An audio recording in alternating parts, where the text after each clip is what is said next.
good morning, and welcome to Magic in Mind. My name is Maggie Rose Cunningham, and today we are going to be doing it's a celebration and release ceremony. It's called the Wheel of the Heart. It's very powerful, but it's very simple practice that we're going to be doing. I'm going to take you through what energy it brings us into and why it's useful for us, and we're going to be doing a little bit of celebrating. For those of you who are joining me live in the Hearth Space, and also for those of you joining me via the replay, either in the Hearth Space or on YouTube or on the blog, hello and welcome. So I do these sessions at the end of the lunar month, and it is a time to reflect and to integrate and to process, so that when we arrive at the next lunar cycle, we're ready to embrace the energy of that cycle.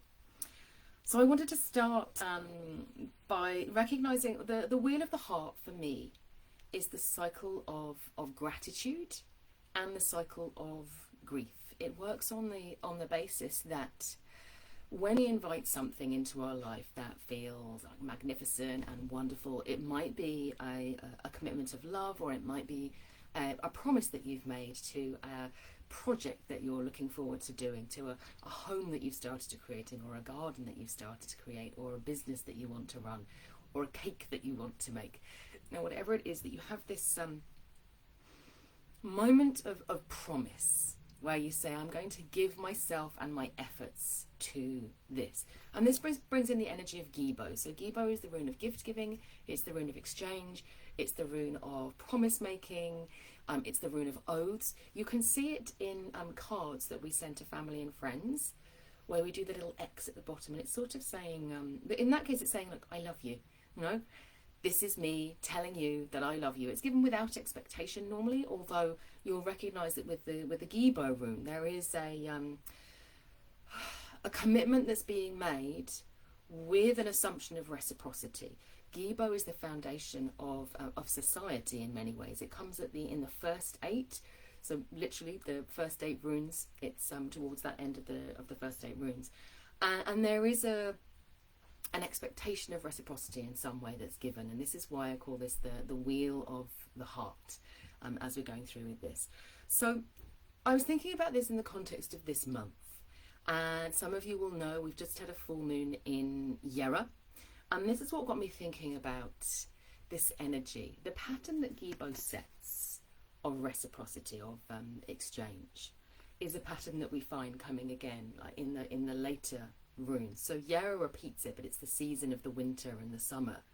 It's this sense of we have to have this time of quiet and release and letting go and reflection and replenishment, and then we can have the abundance and bringing in the new. And these work together. So you'll find that the Gebo rune introduces some really fundamental principles, and then later runes build on those and they nuance them and they make them more complex. And so I was thinking about the Yera rune as being, if we think about the wheel of the year, we have these moments where we can step into the new and we can flower and we can blossom and we can find new projects or new love, or it's often a time when we come together with people that we love and are committed to. And then we have the winter, where it's a natural process of release. And we'll know that during the autumn time, we'll often do rituals that are rituals of release and letting go and moving into rest. And then we have that point, don't we, in winter time, around sort of winter solstice time, where we come back together again, almost like that sort of reflection of summer within winter. We feast and we have warm fires, and we bring those things and we recommit to each other through the exchange of gifts, and all of those sorts of things come through as well. So it's not as Yera brings in a more of a complexity, and it recognises the summer, the seed of the summer in the heart of the winter, and the heart of the winter in the seed of the summer. If you think about the harvest that then starts to happen through the summer, literally, in order for us to eat, there is a cycle of death that is initiated during the summer period. So it's not as simple, whereas Gebo tends to be simple. And this is where we can get stuck with Gebo, particularly on a sort of conscious level, that we can start to get in. You can see it with children, can't you, where it's sort of like, they did this for me and now I need to do that for them. And what you can, children's birthday parties, it's like, is everyone doing a £5 gift, or are they doing a £10 gift? Because if they do a £5 gift and we do a £10 gift, then we're going to look really bad, aren't we? We can get these quite sort of strict regulated ideas of exchange that can come through with the Gebo, and that can cause us some challenges. Let me know if that's something that you recognise either for yourselves or with children. There's a stage, I think it sort of starts, I don't know, about sort of like, I want to say about like 6, 7, we have this real creative explosion with children, don't we, where they're like, I'm trying this and I'm trying that. And then they become very, very interested in rules. And this is when the Gebo bit starts to come in. They start to think about, what does it mean to be a good member of society? What does it mean to be a good friend? How do I fit in? How do I do all of those things? So Gebo brings these things in as well. These sort of oaths and these contracts. What are the expectations that we have of each other?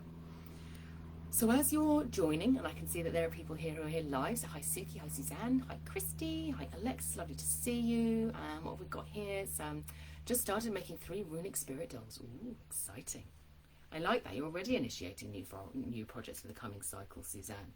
Now that creative energy, that's a little bit like the Yarrow rune, isn't it? Recognizing that we have our little mini cycles. So the lunar cycle is also a cycle, where we go through from building and receiving into releasing, and the cycle of the day as well can be the same. So we have these mini cycles moving through each other all of the time. Suzanne says, I love breaking rules. I'm sure you do, Suzanne. And yes, I think this is important for Gebo, because we can often think about it, it is a complex, all of the runes are complex. So we go, oh, it's the rune of gift giving, and then we say, oh, it's a contract and oaths, What does that mean? What does that mean in terms of reciprocity? And how do I bring that spirit of generosity back to me? So if you're thinking here with me today and you're joining me live, or you're watching the replay and it's around that time of the waning moon, then the question that I'd invite you to start thinking into is what would you like to honour from the month that has passed? And this might be around gratitude, around gifts received, around things that you want to celebrate. So the making of the 3 runic spirit dolls is a beautiful example of something you're celebrating.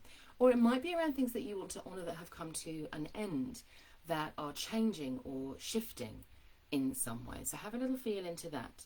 Because what I've found is that when we go through these cycles of the day or the month or the year, we can have moments of absolute pure joy that go unmarked and unrecognised. Maybe because we're busy, we're busy doing things, or our attention is somewhere else, or we're in a cycle of grief, which means that we don't have capacity for those moments.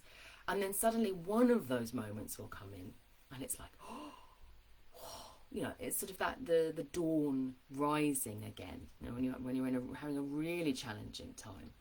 And sometimes when you're in that time, when it's the really challenging time, that period of darkness, those moments of joy that would go unmarked become more obvious to us. A rose in full bloom can be spectacular when you're stuck in your chair and you're in pain. This is an example from my life that I always remember. You're stuck in your chair, you're in pain, you can't move. And I will always remember that rose.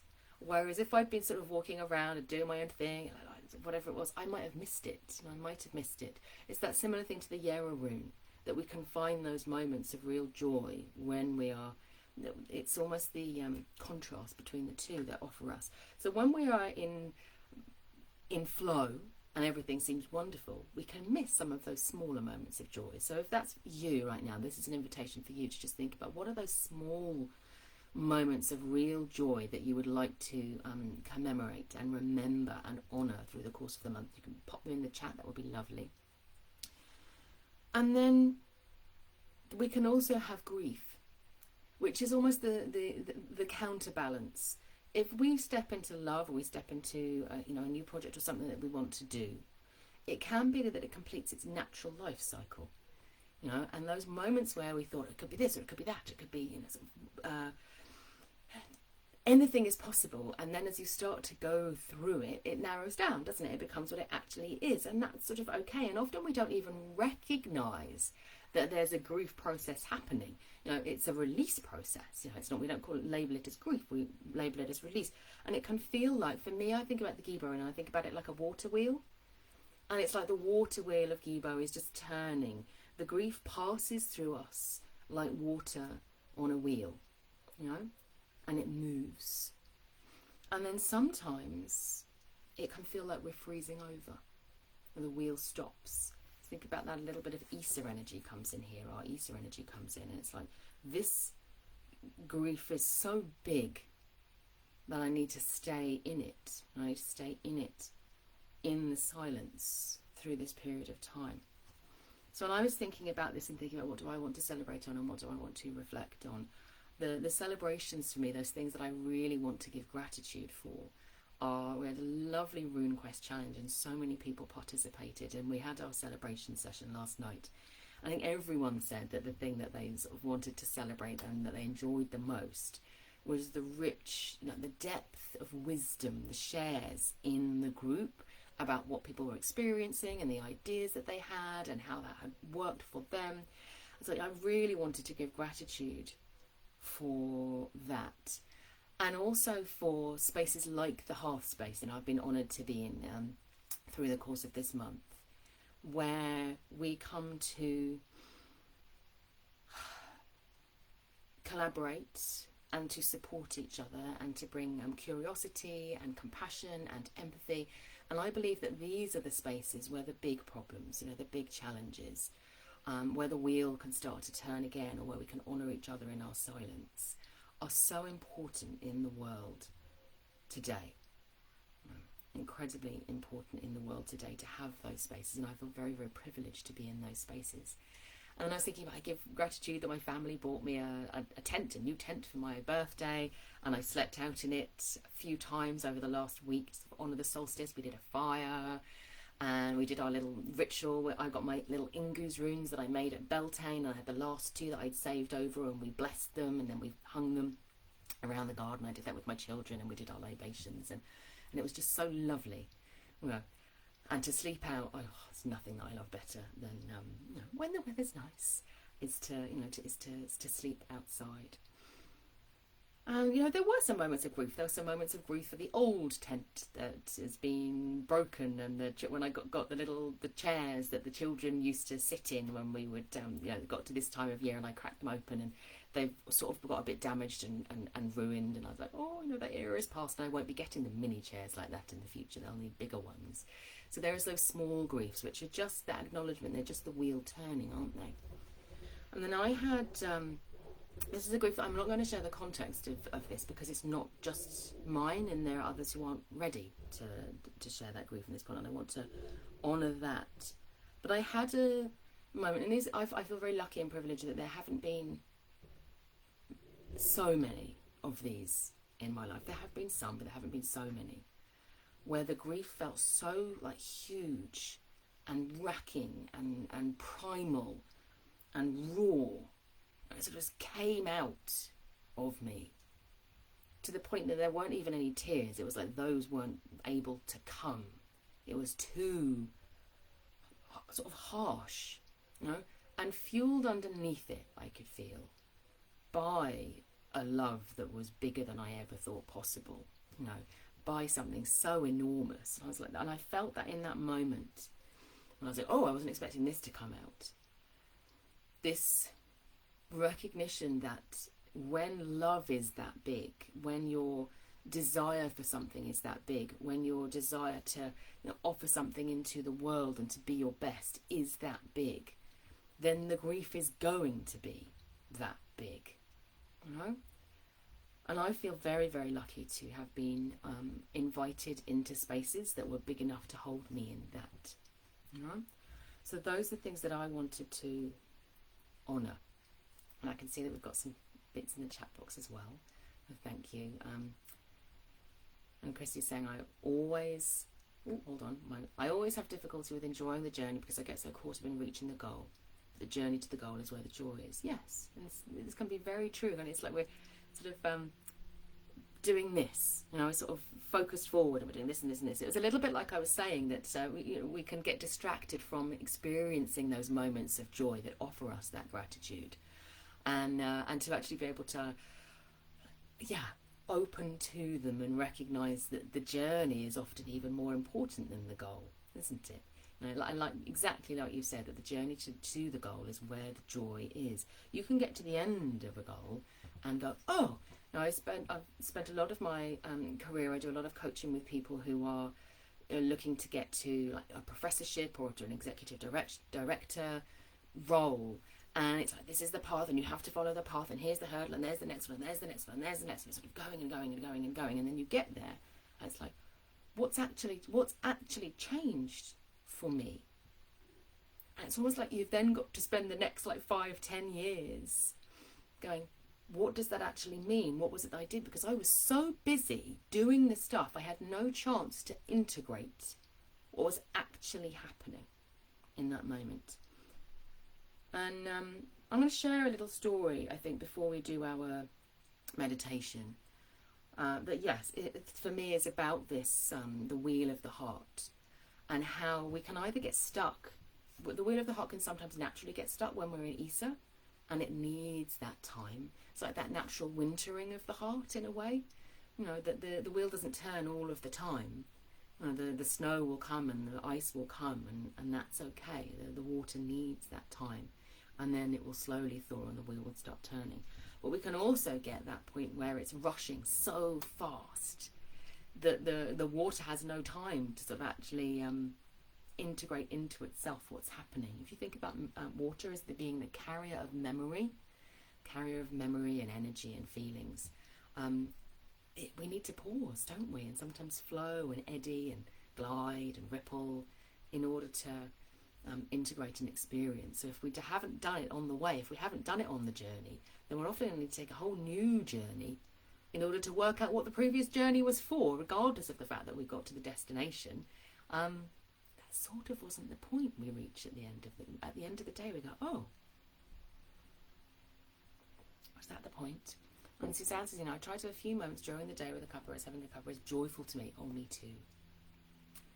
And having a moment with the cuppa expresses gratitude and to do a contemplation. Oh, that's lovely. I really like that. And that's sort of the practice that we're going to be doing today is a practice of, it's a gentle practice. The types of, like the roaring that I felt, the sort of roaring grief that sort of came out of me. That's one where the support is often required to do that. And you need time and you need space, and I needed silence and dark, in order to allow that to come through. Whereas we can keep the wheel turning all of the time, or honouring its flow, can't we, in that way? So thank you, Suzanne, for that. And Suki says, I'm honouring my brother who left me last week. Time spent in the silly jokes or videos that came each day. Grief is so big. So I think and be thankful and not be too frozen. Yeah. And perhaps sometimes that is saying most feel there's a lot that's frozen right now, but there's that little stream, and that's where my awareness is right now. And I love that. Thank you, Suki, the silly jokes in the videos. That if all of the water's building up behind this big flow of ice, then the ice is better for the ice to thaw slowly, isn't it? Than for it to just be like, right, it's going now.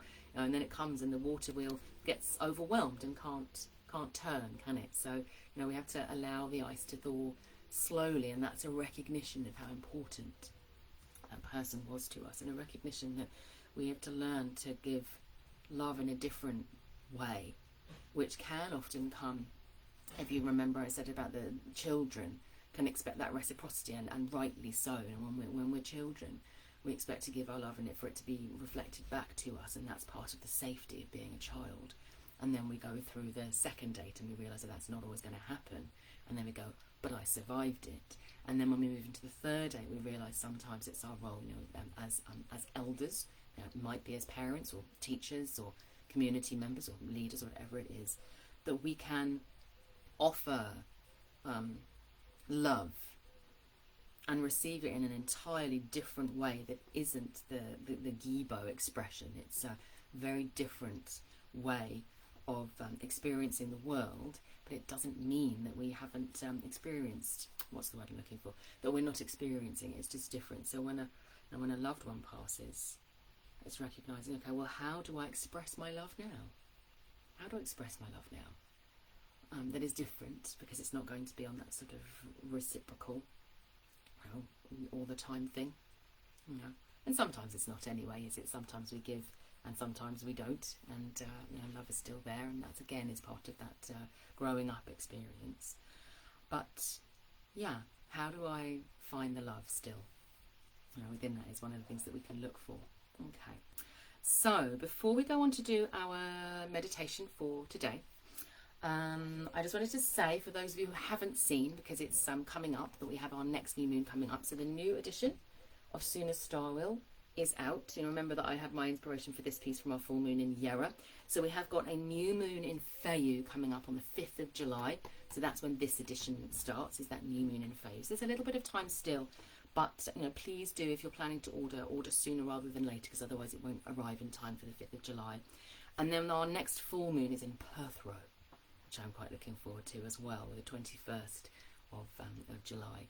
So both of these are runes of movement, now of movement and opportunity, and luck as well is coming. So it's going to be quite a strong month for luck. So right now, our job is to be in the present moment. It's to say, okay, you know, this new flow of energy is coming through on the 5th. What do I need to do between now and the 5th of July to be in my flow, to be where I need to be receiving what I need from the previous lunar cycle, and to release what I no longer need, what's no longer serving me, to make room for the new. So I'm going to offer you, it's a very simple meditative practice, let's say. I'm not going to be taking you through a guided meditation today as such, because you can do this as many times as you like, and you can go away and can keep this practice going, and you can implement it whenever you need to feel into that period of gratitude. Yeah, the orders from across the pond take forever to get. They are actually printed in the country that you're in, Christy. So that's why they need to be printed in. They need to be ordered in advance, and then printed where you are and sent out is the way that it works. Because we've got such a global community, distribution like from the UK would be impossible. It would take forever. So that's why we do it that way. But it's still, obviously, because some countries it's very fast and it takes a few days, and others it can take up to 2 weeks. So that's why it's important to get those in. Bear with me, I cough for a moment. Okay, so with our Gebo rune, as I say, this is very, very gentle. And it's about staying within a flow that recognises that grief and gratitude, just like any other sort of like the polar energies like fire and ice, they're symbiotic. You know? When we experience, excuse me, great love, we open ourselves to grief. And this is something that took me a long time to recognise, that not many years ago now, it's about 4 or 5 years ago now, I realised that I found it very, very difficult to be in gratitude for a substantial period of time. So why is this? I don't feel like I'm a bad person. I don't feel like, I hate the world and everything like that. But I found it very difficult to be in gratitude. And I was like, and I'd done a lot of grieving through that period of time, the preceding sort of 8 years. And there's a little bit of a trigger warning now, and we're talking about loss and pregnancy loss specifically. And it's like, why is it that I'm struggling with this? I don't understand, and it took me a really long time to understand why this was. And it was because when I had my 5th pregnancy, I had my child Timmy, who is now 9, and I did my gratitudes for him every day. Every day I'll do my prayer for him, that he's going to have everything that he wants, and it was a blessing, a request for blessing. I bless him every day because he was so wanted, and I had been through grief 4 times previously. So that's what I will do with him, which is what I did. And then after having him, and it was such a wonderful thing. It was the gratitude. My heart was literally exploding with happiness. And so I had that balance, at that point. And they said at that point, they were like, you've had 1 child, and that's great, and it was really challenging. We don't think you're going to be able to have another. And I said, okay. I said, we'll try for a year or 2, and if it doesn't work, we'll work on the assumption that that's not possible. And we tried, and it didn't happen. So we got to 3 years in, and I went through counselling, and they were like, no, it's not going to happen. You've got 1 child. I was like, I'm so lucky to have this 1 child. So I went through all of the counselling to say, right, we won't be having any more children. And then I went for my surgery, which is where that's going to be like, right, that's done. And I found out I was pregnant on the day of the surgery, and it was the biggest shock of my life. I cannot tell you how big it was. And in that moment, I went into Isa. I went into the wheel stopped turning. And I could feel that energetically. And it was because I was afraid to give thanks, to give gratitude for this miracle, because I wasn't ready to grieve for it again. And that's where I realised how important this cycle is. And it took me a really long time to recognise that you can't shut off like one area and say, no, I'm just going to stay in stillness. And, when Felix was born, we called him Lucky. And it was the most healing, wonderful experience ever. He was just spectacular. But it was like I had a 9-month period where I was in Isa. And that had shut off some of my ability to offer gratitude. It wasn't because I was a bad person or any of those things. It was because that expression of gratitude was coupled with so much fear. So the practice that we're going to do today will be wonderful for some of you. It'll be like, yes, yeah, this is lovely, and it feels perfect and beautiful. If you feel like it feels nice, but it's not as powerful as I thought it might be, it might be that for you there's something in there in terms of that grief gratitude cycle from the past that is saying, yeah, I need, my water wheel has to turn slowly, it has to be gentle, because there's a part of me that maybe can't expand into joy, or a part of me that can't expand fully into grief. And I realised that the same was true. If I couldn't experience gratitude fully, I couldn't experience grief fully either. It was like both shut down. So I spent a lot of time working on both. So have a little play with this this piece and see what it offers to you, recognising that it's not designed to bring out the big stuff. It's designed to support us in our everydays, in the cup of tea, in the my tree swing and my tent and those sorts of things. Okay. So what I'm going to invite you to do is I'm going to start with just a little bit of a foray, let's say, into Gebo. So here's our Gebo rune. And when I started working with Gebo, the first thing that I did was all of my teachers were saying this is a very open, expansive energy. We're wide out. We're receiving the gifts of the universe, all of those things. And that was lovely at the time. I had little experience then of grief at that point. And so I would lie out either on my bed, it's a big double bed, and I would sort of lie there and just allow the present moment to come in. Or I'd go outside and I'd lie down on the green grass on it's a gorgeous day with the blue sky, under the blue sky, with my arms and legs outstretched. And I'd feel I'd almost feel vertiginous, like I was falling off the world. I felt so big. And that can feel very vulnerable. It can feel very vulnerable. I would not recommend doing it unless you feel as if you're in a safe space, because your body is quite vulnerable at this point. Now it's sort of opening to the gifts of the universe.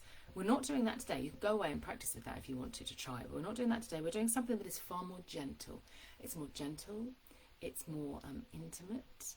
It is that sort of slower, sort of exquisite, recognizing that we can have times where those gifts and those gratitudes and the grief and all of the things that Gebo offers to us can feel very fragile. So this isn't like a big water wheel opening up. This is like a flower opening and unfolding. So I'm going to, you can do this seated, you can do this standing. If you're going to do it standing, make sure that you've got your feet nicely rooted and then they're about hips width apart, knees slightly bent. If you're going to close your eyes, I would recommend that you do this sitting down, or that you have something in front of you so that if you wobble a little bit, you can get your balance. And you're going to put your receiving hand, so the hand that's not your dominant hand that you don't write with, receiving hand over your heart. And then you're going to put your dominant hand over the top of it. So you're forming a little Gebo rune at the heart. And this is the time then you can close your eyes. And you're just going to allow in, with your receiving hand that's close to your heart, all of those things that you want to honour and recognise and give gratitude for the month. And you can spend as long as you want to simply in this place, simply reviewing the month, letting it play back through your mind. You might do it week by week, or it might be that little events pop up. There's little moments that pop up for you. And inviting them in with the breath. So each time you breathe in, inviting them in a little more fully.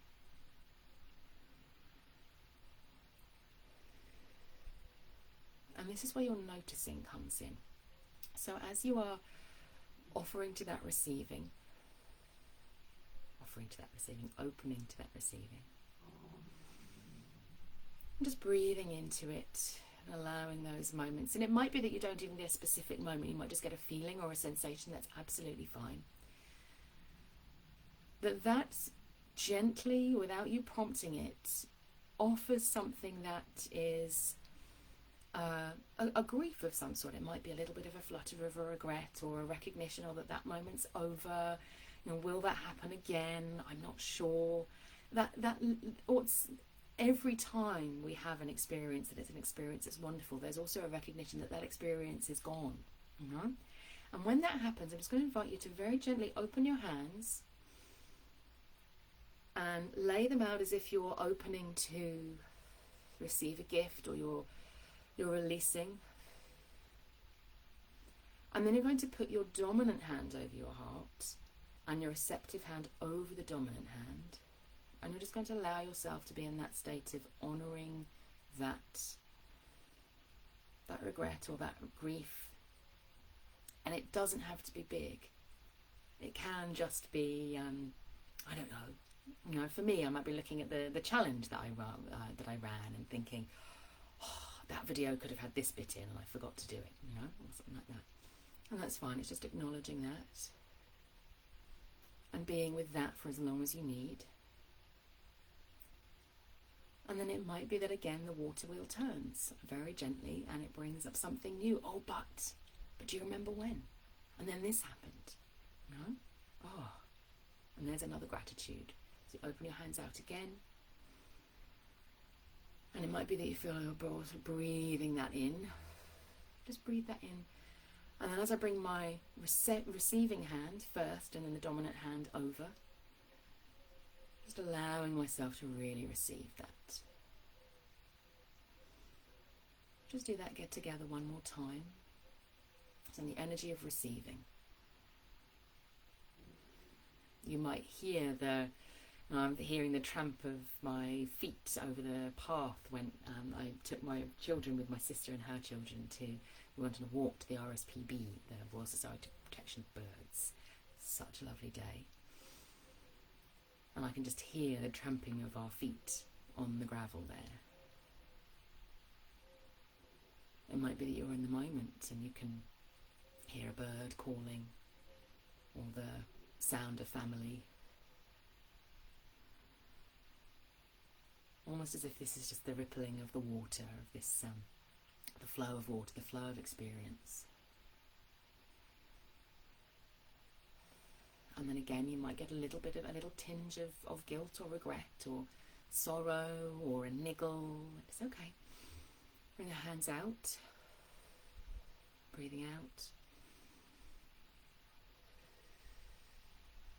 And bringing the dominant hand over and the receiving hand over the heart. Okay. We're just sitting with that. Just allowing that to be what it is. No need to fix it, no need to change it. Just allowing it to be what it is.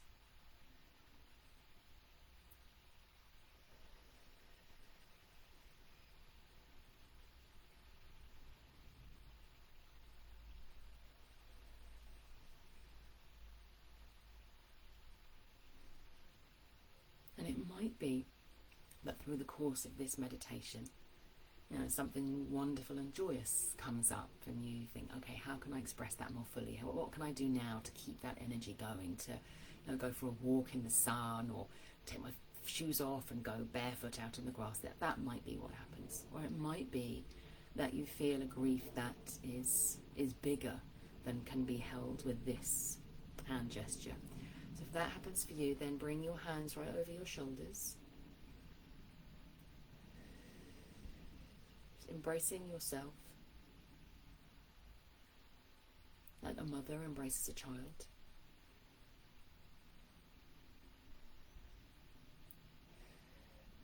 like the desire circles embrace us.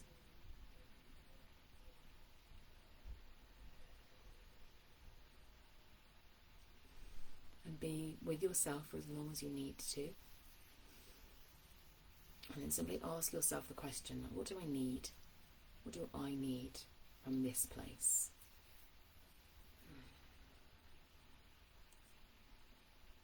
So if you've done that with me, my invitation to you, regardless of what you receive from that, is just give yourself a little bit of a squeeze, just squeezing down the tops of the arms, down to the elbows, all the way down to the wrists, and just letting any excess energy come out of your hands, and then blowing to release that energy out of the hands. I hope that that is a useful practice for you. It brings mindfulness. It brings mindfulness to the continual weaving of joy and delight and serenity and all of those things in our lives with regret or shame or guilt or sorrow or loss. They're continually weaving or flowing through the stream, and we're just allowing ourselves to be in that stream and to respond to it in the moment. So I hope that that is a useful practice for you moving forward. We will be starting a new cycle next week. I've got some exciting 5 weeks of deep diving into the magical self coming through the course of the next 5 weeks. Before we move into the August period, well, I'll be doing something slightly different because that is my rest time. So I'm really looking forward to that with you. If you don't have your journal yet and you want to, please do get it. If you have your journal and you're thinking, I want to be a member of Sooner Star Wheel, now is a lovely time to do that as well. Remembering that you will get your next copy of your journal included when you sign up for your Sooner Star Wheel membership. So that's a really nice time to do that as well. And I look forward to seeing you all very, very soon. And I didn't say this is maybe not as gratitude, but a little bit of celebration to me that it is our first circle of Awaken 24-25 tonight, and the completion circle of Awaken 23-24 on Wednesday. So very exciting week for me, which I'm really looking forward to. Alexis, I'm really glad that was that you enjoyed it. I know that was lovely. See you all very soon.